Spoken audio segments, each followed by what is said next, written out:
Okay, now we are at corporate sustainability. It is basically an approach. It is an approach that creates long-term shareholder value by implementing a business strategy that considers every dimension of how a business operates in ethical, social, environmental, cultural, and economic spheres. Means how a business is operating, and it is basically consider every dimension. Okay, every चहुमुखी विकास जैसे बोलते हैं. So it's like a every dimension we are taking. We are taking ethical, social, environmental, cultural, economic spheres. So this is related to the corporate sustainability.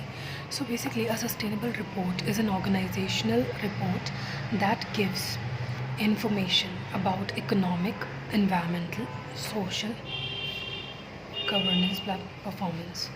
So it basically gives information about the economic, environmental, social, and governance performance. Basically, sustainability reporting aims to communicate an organization's sustainability priorities, policies.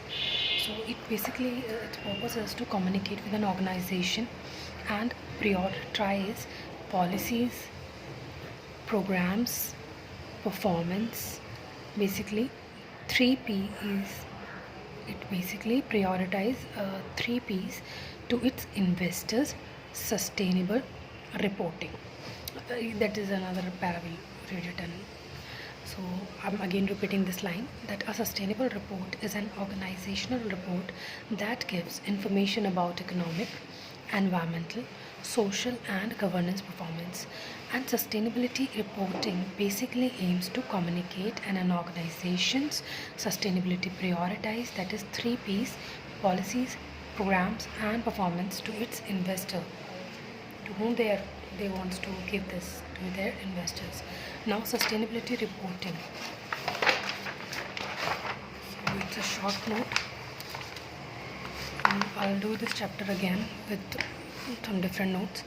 So sustainability reporting requires company to gather information. Company basically gather information about the process and impact of using global reporting initiative. What are the global reporting initiative? And reporting by a compliance officer. Now, reporting under SEBI,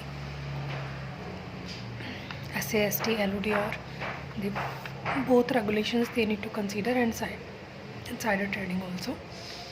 Minimum standard for code of conduct to regulate, monitor, and reporting trading by insiders. Reporting by a compliance officer. The information on need-to-know basis. Internal code of conduct for designated persons.